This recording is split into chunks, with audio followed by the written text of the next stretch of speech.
I always thought the basement of the library was just a place for dust and forgotten books, but I found out it held something far stranger.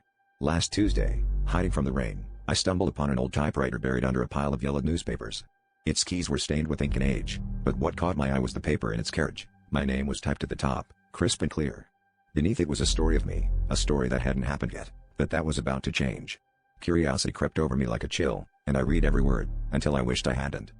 The first story it typed came true within days.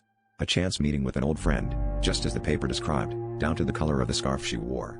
It was weird, but easy to dismiss as coincidence. Then the second story appeared, this time predicting a minor car accident.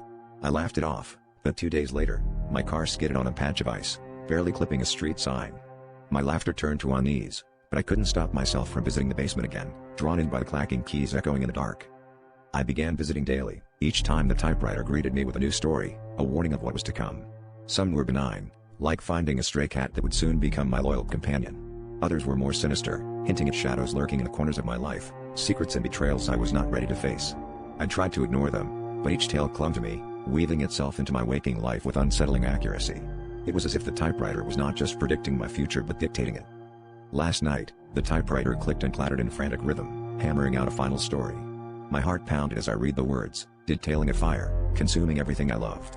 Panic surged through me, and I raced home, only to find smoke curling from my apartment windows. The typewriter's predictions had never been wrong. As I stood there, watching everything turn to ash, I realized the horror wasn't just in what was written, but in how powerless I was to change it. The typewriter still sits in the library basement, waiting for its next victim, ready to write the future someone will wish they could unread.